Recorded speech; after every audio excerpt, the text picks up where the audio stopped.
Jacob Rees-Mogg, you need no introduction to our UK-based audience, but for the benefit of our overseas viewers, you've been a Member of Parliament for the constituency of North East Somerset since 2010. You've served as Leader of the House of Commons, Lord President of the Council, Minister of State for Brexit Opportunities and Government Efficiency, and then Secretary of State for Business, Energy and Industrial Strategy, up until about 2 months ago, I think.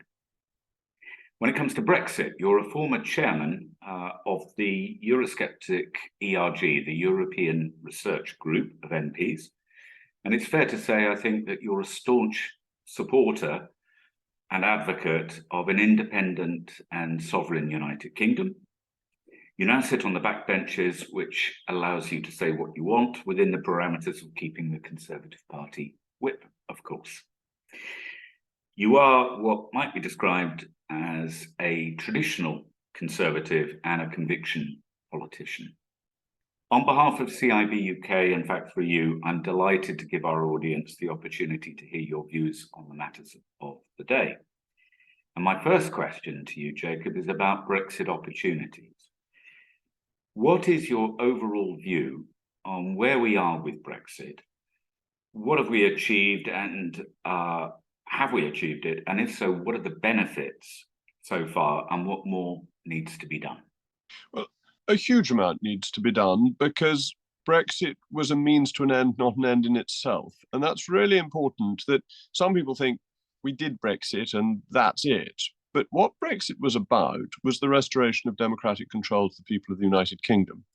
And therefore, we have as much to do on a daily basis, monthly, yearly basis, as any democracy always has to do. But it's now under our control. So what are the issues of the day? They're economic growth. How do you get economic growth? Well, you want lower taxes and you want less regulation. Now we're outside the EU. We are free to change value-added tax organization rules, even rates, even the whole basis of value-added tax we wanted to, and we're free to deregulate. So it's about using the freedom Brexit provides within democratic control to make the country stronger and more competitive. What have we done so far? Well, one of the early successes was the vaccine rollout, that we did it without being part of the EU scheme, and we were faster than anybody else. If you look at what's happened in relation to Ukraine, I think it's fundamental that we weren't part of the sincere cooperation that ties the EU into working together. And if you look back to where we were in February and what the position of the French and particularly the Germans was, if we'd been tied into that, Zelensky would not have got the strong support that he has had from the UK. And I very much doubt the West would have led as effectively as it has to back its own values. So you've got a really big foreign policy issue that would have been very different without Brexit. You've got a major domestic issue on the vaccine. And then you've got the things that happen routinely. So we've had the gene editing bill. We've had the second reading the third reading, in the House of Commons earlier this week on a financial services bill, which potentially will reform financial services in this country and take away the dead hand of EU regulation. Now, there's a risk it will be replaced by the dead hand of our own regulators, and that's a real problem. And we need to make sure that they're held democratically accountable and that they deregulate properly. And the obstructionism from the PRA, the Prudential Regulatory Authority, to dealing with Solvency II has been pretty awful. But we now have the chance to do it, and there's nobody to blame other than ourselves. I want to move next to something that is it's very high up on people's priorities at the moment, and that's immigration and the ECHR. And my question is, if you were Prime Minister, what would you do to tackle both legal and illegal immigration in practical terms? You touch on exactly the right issue, and that is the ECHR, and it is the Human Rights Act incorporated into UK law. That if you go back to the 1990s, when Michael Howard was Home Secretary, we had a white list of countries, and if you came from a country that was deemed to be safe and claimed asylum, you were returned. That is the sort of thing that we ought to return to, so that if you're coming from Albania, you get returned. We need to look at the way the modern day Slavery Act is working, because that seems to give people an ability to claim asylum when they don't have any real basis for it. And yet we need to be certain that we are dealing with the problem of modern day slavery at the same time. So there's something there that needs to be looked at.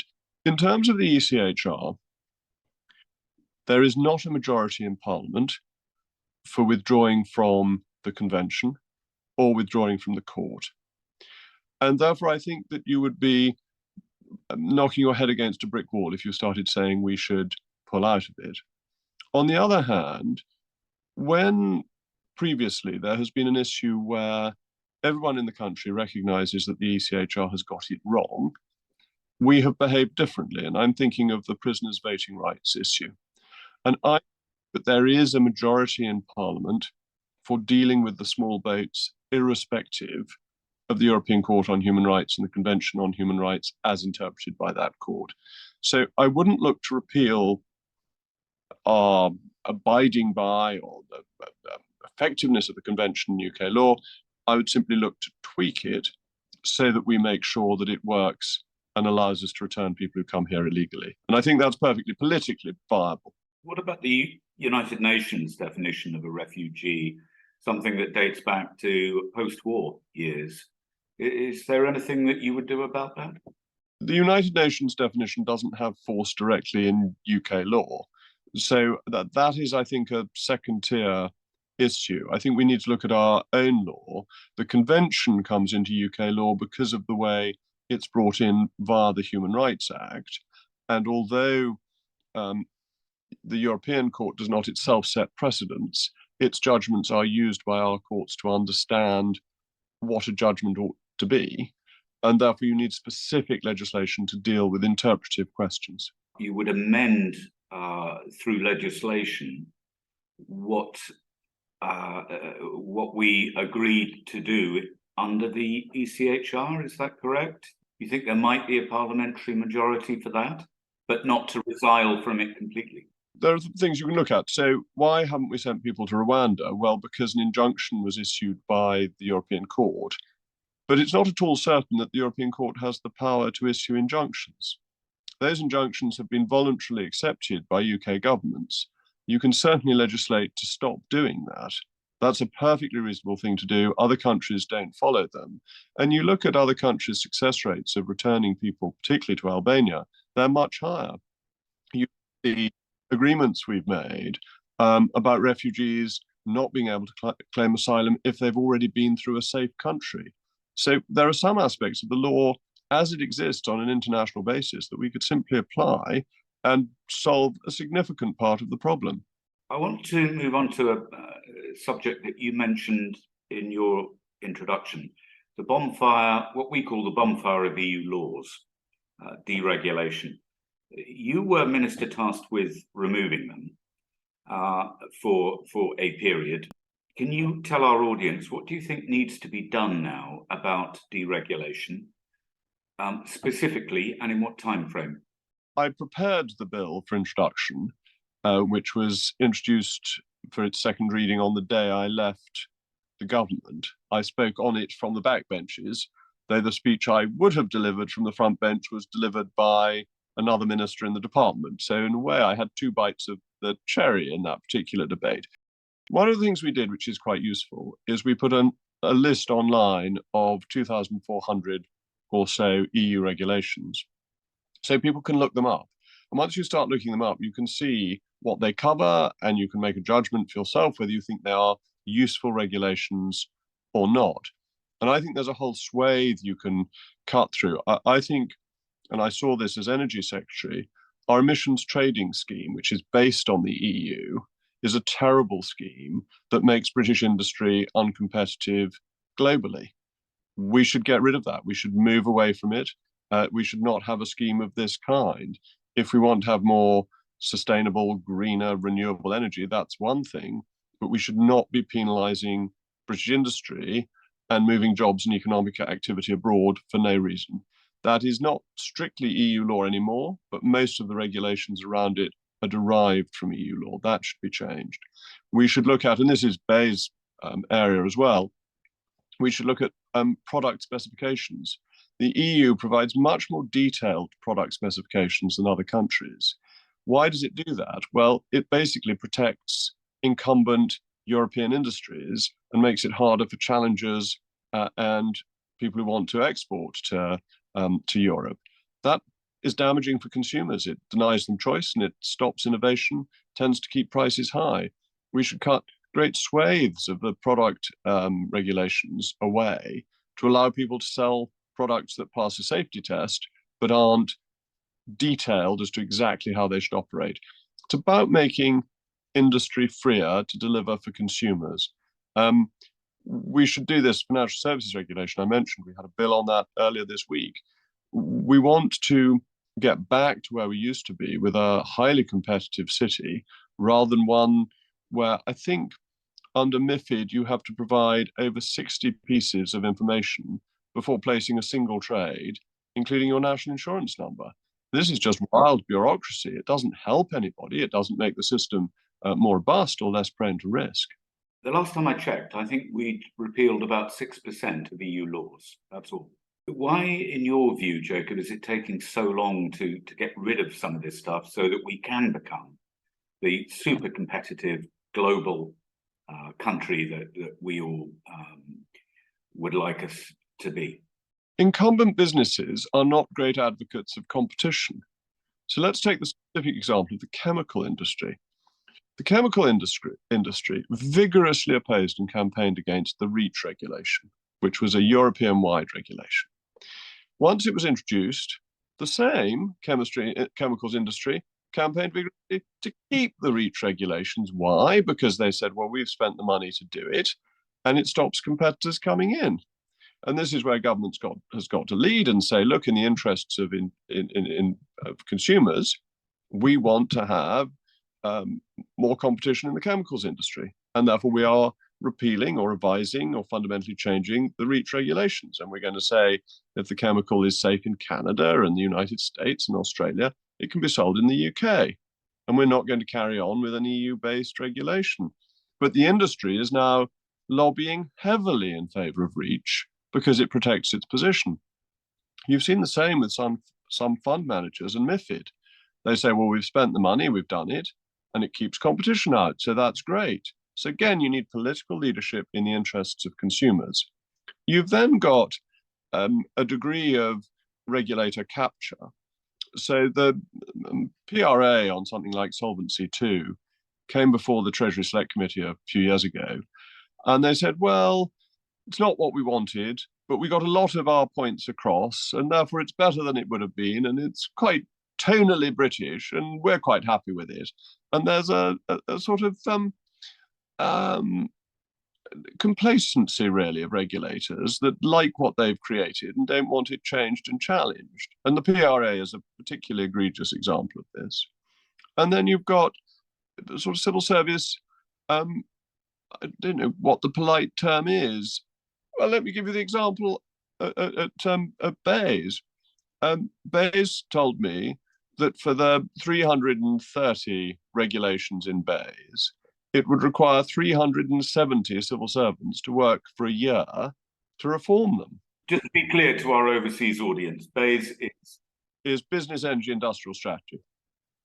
But what a Conservative government is doing with industrial strategy, I cannot think. That always seemed to me to be a very odd thing to be promoting as a Conservative government. So focus on business and energy.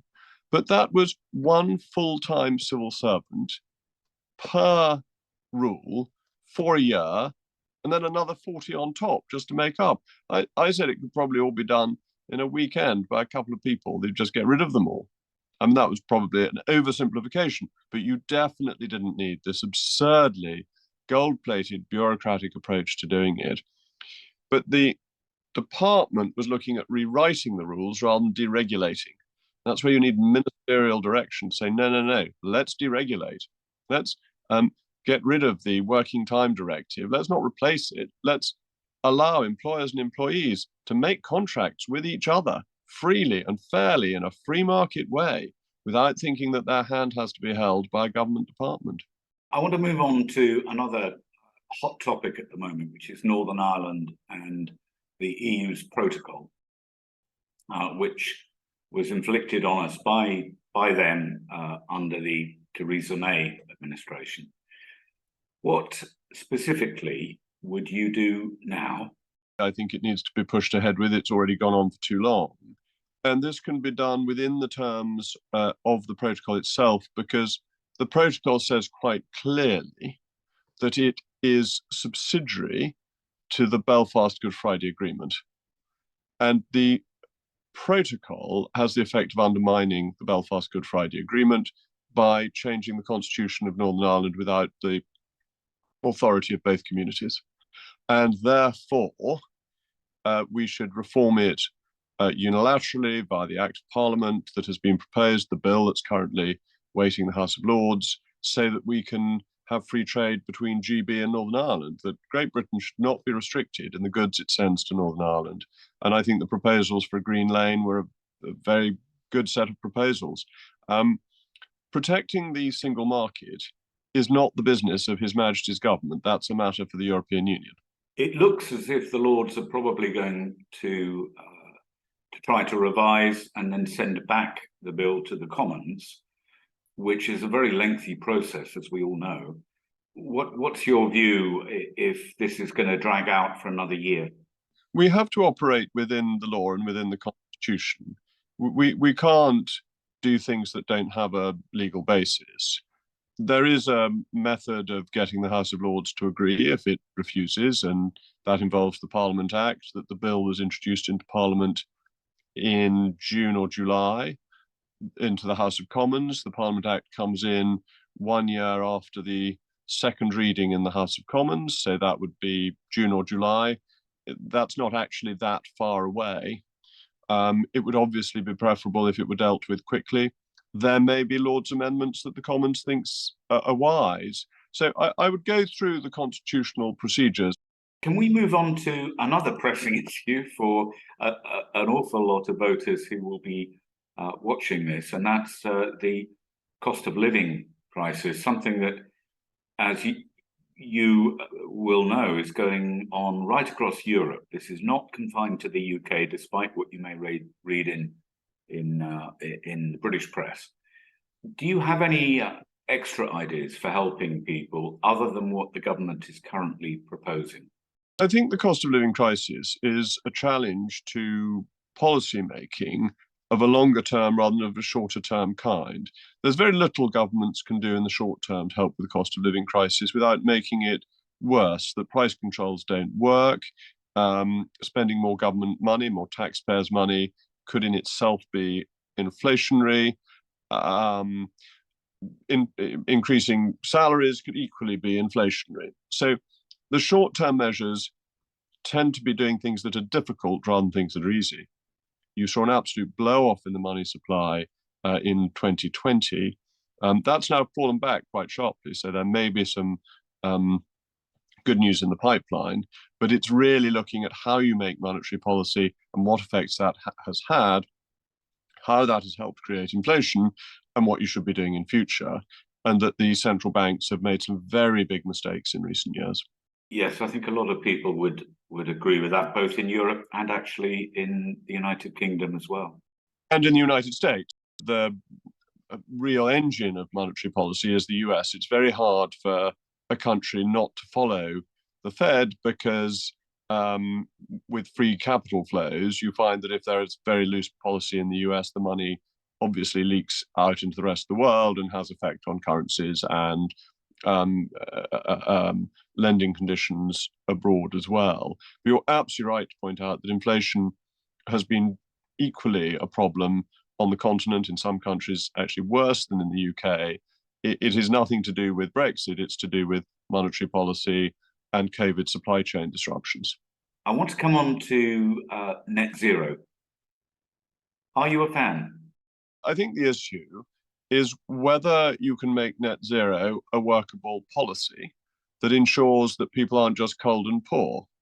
And I think there's been a real problem with UK energy policy, which is that we have willed the end of net zero without working out how to get there. And that's one of the reasons that the margin for error this winter is quite low, because we don't have the diversity of supply that we ought to have. And a number of problems are occurring. So gas supplies have been at risk because of Russia. The French nuclear fleet is not operating at full capacity because of corrosion in some of the fuel rods. That leaves us very exposed and very dependent on the wind blowing. And that isn't a sensible policy. So we need to ensure that we have a backup plan to allow us to get from where we are to net zero, and to do that in a timely way. I'm not convinced that getting rid of petrol cars by 2030 is realistic, for example. I think it will take longer than that. We've got a very big car industry. Will it all be battery by then? I'm not so sure. So I think we need to work out how to do it rather than simply saying this will happen. Because if you just do that, then it will end up not happening. So what you're saying is a bit of a rethink on the net zero government policies to tweak them, possibly to extend some of them. Is that what you're saying? Well, what I was arguing as business secretary and business and energy secretary was for intelligent net zero. And what did I mean by that? Well, things like actually opening the coal mine that's been announced, because the extent that it is used domestically, that lowers emissions because it's coal that would be used anyway. It's why I am in favor of fracking, because if you use onshore UK gas, it's economically beneficial, the revenue comes through to the UK, but also in terms of emissions, the Climate Change Committee, and the Climate Change Committee are the high priests of the beards and sandals brigade. I mean, they are at the extreme end of this argument. Even they have said that it reduces emissions by between 2 and 63 grams per kilowatt hour if you use domestically fracked gas rather than LNG. So if you're a big green, you want fracking. And if you're somebody who wants free markets and wealth and prosperity, you should be in favor of fracking too. I'm not sure that it does, but if it had those possibilities, you would be advocating fracking in northeast Somerset?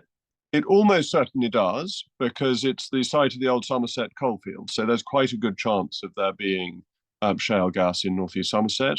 And I said I'd have it in my own garden if there were any shale gas to be fracked there. But I thought it was very important, as in the US, that people affected should benefit.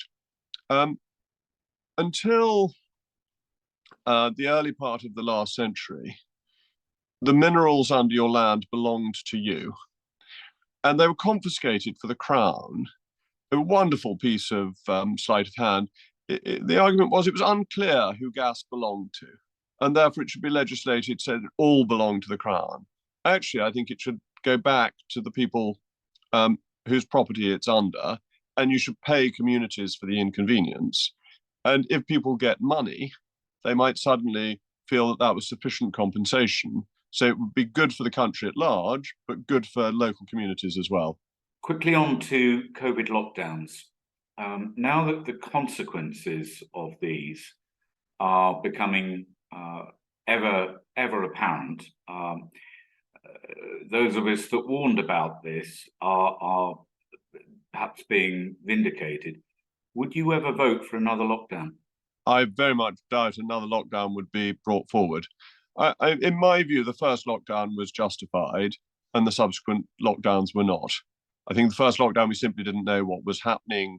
And we had all those forecasts from people who have quite a habit of making wrong forecasts, but it was too uncertain. Beyond that, we shouldn't have locked down further, and we shouldn't have closed schools. And we must, in the inquiry into COVID, we must look at whether lockdowns were proportionate, not whether we had them early enough or any of that sort of thing. Was it a proportionate answer? Should we ever have stopped children comforting their grieving mothers when they were at the crematorium? Those sorts of issues must be looked at, because what underlies your question, I think, is right. A lot of the lockdown went too far. A lot of the detailed rules were far too intrusive. And as we saw when we didn't lock down over Christmas of last year, people made perfectly sensible, rational decisions for themselves. And we should have trusted people more. I want to ask you about cancel culture, which again is another issue that has come to the forefront. A great many voters are deeply concerned about this now. So it's impacting the education of our young people, both at universities and in schools. It's also affecting the ability for all of us to have a broad, open debate on issues that we think are important. So my question to you is, what would you do to change this culture that has been developing? Actually, it's up to people like us. We've just got to express our views and not be intimidated. Cancel culture is much harder for people on the left than it is for people on the right. I can say pretty much what I like. I don't get cancelled because people on the right don't get cancelled. But if you look at people on the left, if they say something that isn't within the left orthodoxy, then the rest of the left have a fit of the vapors and tell them that they're not allowed to say it, and so on. Now, cancel culture and no platforming are slightly different. Those of us on the right are at risk of no platforming, but we can find other platforms. So the cancel culture is particularly vicious for people on the left who step slightly out of line. And I mean, if you look at the treatment J.K. Rowling has had, who's been a major supporter of the Labour Party, she's not some fellow travelling Tory. And yet it's the left who have been so hostile to her, the hard left that have really gone for her and don't want her views to be expressed. Would you legislate so that Ofsted, for example, had a duty, a legal duty, to prevent no platforming, for example, in universities? Would you also legislate so that universities were unable to receive state funding, government funding, if they adopted these sorts of policies? Well, there is law going through Parliament at the moment to enforce free speech in universities. But you need to look at it more than this. I'm a trustee of the parent body of the Oxford Union Society. Now, the Oxford Union is, as its name suggests, at Oxford, but it is not formally part of the university. And it has been in favour of free speech since it was founded 200 years ago. But the biggest problem we've had over the recent years since I've been a trustee isn't from the university, isn't from students, it's been from the Charity Commission. And the Charity Commission has made us set up a protocol for inviting speakers in case they're controversial. And I think this is monstrous. It's no business of the Charity Commission.